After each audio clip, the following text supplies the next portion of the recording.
What's up guys, Daemonxel here, and today we're going to look at what could possibly be Lord Elrond's kit, as well as who could possibly be in his fellowship in that Rivendell team.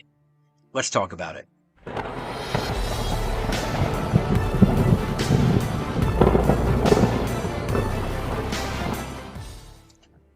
Alright, now if you have done the wondrous abilities tier 3 challenge, you know that that third wave is going to have Lord Elrond in it. It's also going to have two other characters in it, Arwen as well as Elladan.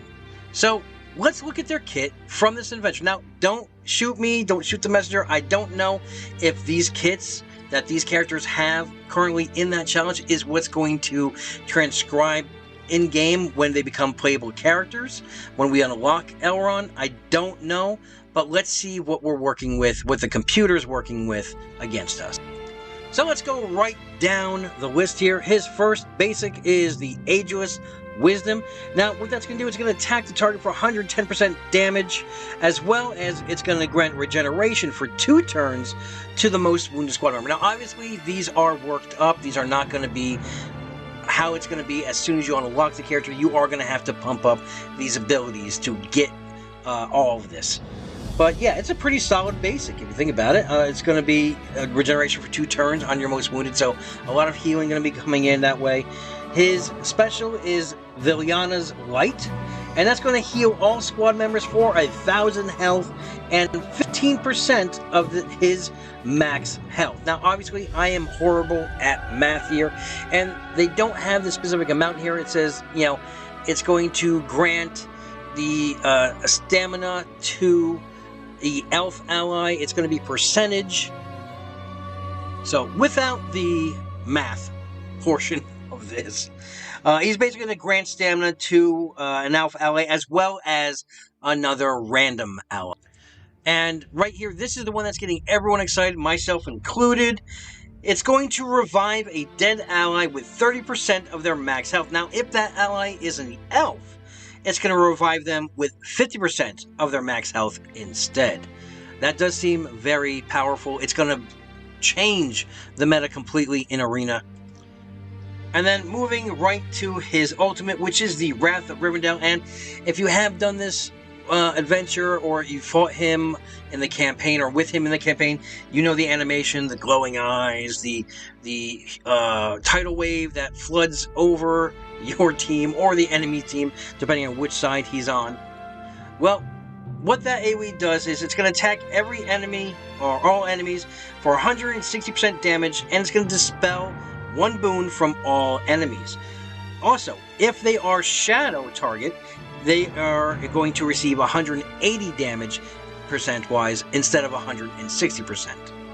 Now, as you have seen in the campaign when he teams up with you, it is a 7 energy or 7 turn ability. You have to wait 7 turns for it to come back up. I don't know, again, if that's going to be how it is when he releases, or if they're going to retool it.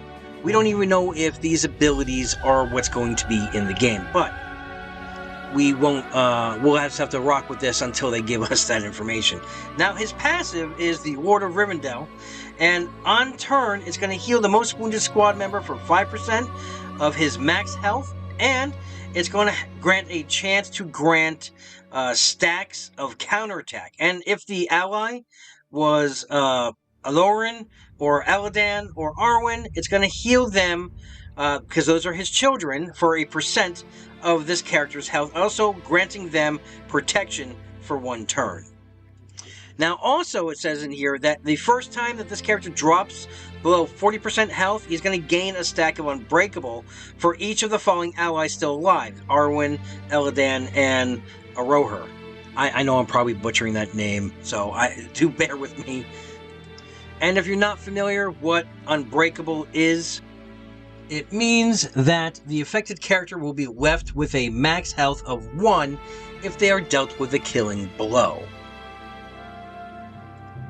So yes, if they use this kit, it is a very strong kit, up to par with what a legendary character should be. But let's move right over to some of those other characters who could possibly be in this Rivendell team. Let's move over to Arwen, his daughter, and her basic is Guarded Slash, and it's going to be 110% damage and grant 1 stack of defensive to the most wounded squad member.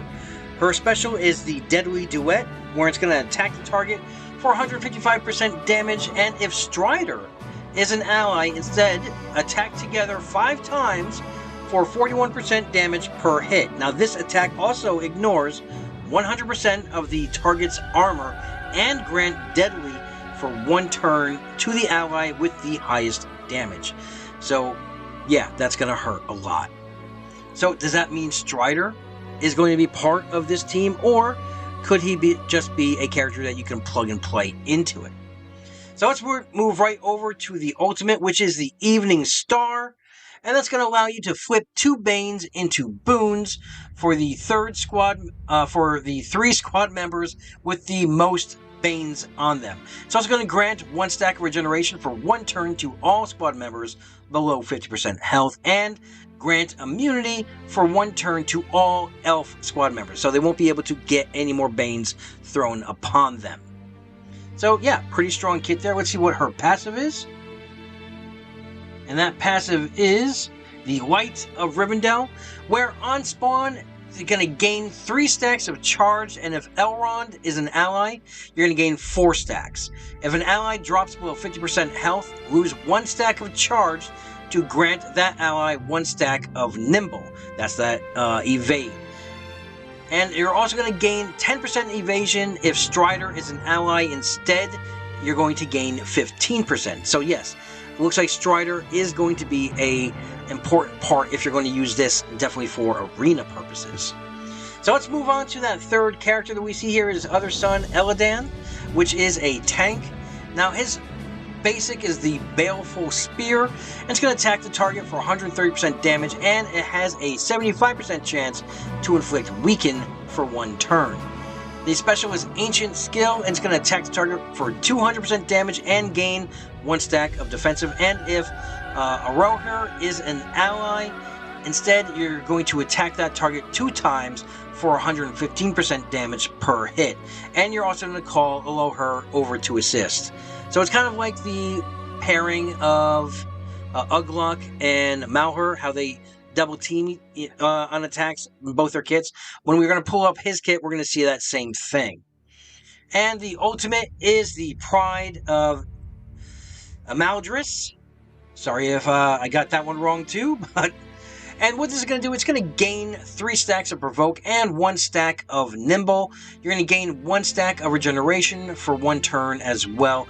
It's also going to grant stacks of Regeneration to ally Aroher for X amount of turns. So, like I said, it has decimal points in here, it has everything. We don't know the math, but overall it's going to grant Regeneration, and it's going to grant to himself as well as Aroher if they are an ally in that squad.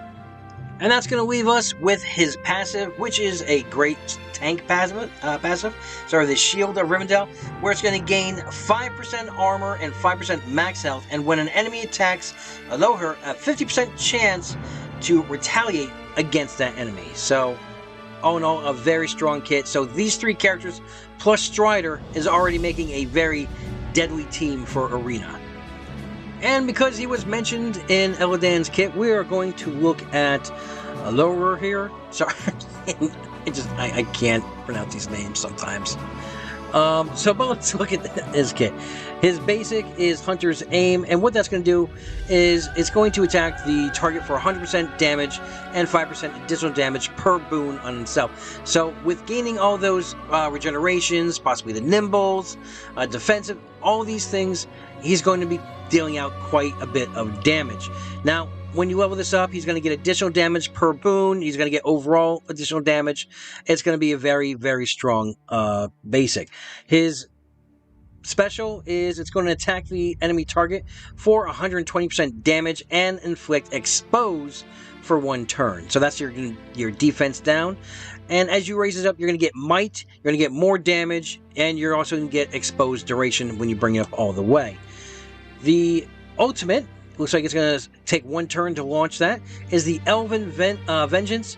It's going to attack the target enemy 2 times for 85% damage per hit, and each hit ignores 20% of the enemy's armor.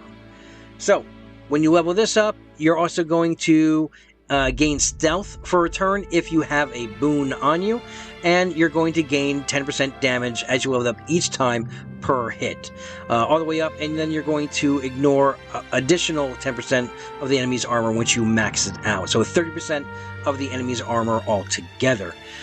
His passive is the Arrow of Rivendell. When an enemy attacks an ally with taunt or provoke, a 50% chance to retaliate against that enemy. So that's going to be that pairing between him and Elladan, the retaliate between both of them. And as you raise this, you're just going to get more crit damage, and you're always going to retaliate instead of that 50% chance when you max it out. So he looks like he's going to be an absolute beast when he is leveled up. And this team itself looks like it's going to destroy the arena meta as we know it right now. And I'm not sorry to see the meta currently go. I like these kits. I hope these are what we're going to have in the game. Obviously, you're going to be able to use other Elf instead of Strider, because Strider's abilities don't have anything towards those other the other Rivendell players. But the other Elf in the party is Leomund, which I'm probably butchered that as out. Lomion. Let's look at him real quick. Okay, so his basic, he's going to attack for 2 times, 50% damage per hit.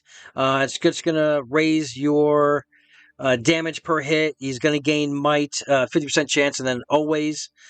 His special is he's going to attack 5 times for 35% damage per hit.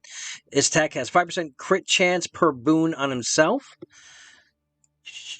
As you level it up, more damage per hit, more percentage crit chance per boon. Yeah. So going to the ultimate, you're always going to gain. You're going to attack the target for 130% damage, and you're always going to gain a stack of nimble, and you're just going to gain more and more damage as this goes up, and stamina as well. And the passive is when attacked, 25% chance to counterattack, and this chance is just going to keep rising. So, I mean, it could be a strong character. I don't know. I think I would like Strider better in this. Now, without Strider, you're not really having a lot of AoE attacks. Even with Strider, you're only going to have 2 AoEs between him and Elrond. So it looks like it's going to be focused single target, which I think works really well, because it looks like they're going to be dishing out a lot of damage, as well as being able to heal the entire group as well, and that revive is going to come in handy. So tell me what you guys think. You think this is going to be a strong team? Do you think, would you put Strider in instead of this guy here, Leomund? Do you think this kit is what's going to be transferred, what we're going to see as we unlock the Legendary? Sound off in the comments below. And also, if you like my comment, feel free to tag that subscribe button, ring that bell, share and like the video, so you know what we're doing here on the channel. And with that, have a great week, have a great weekend, and good luck with your fellowship.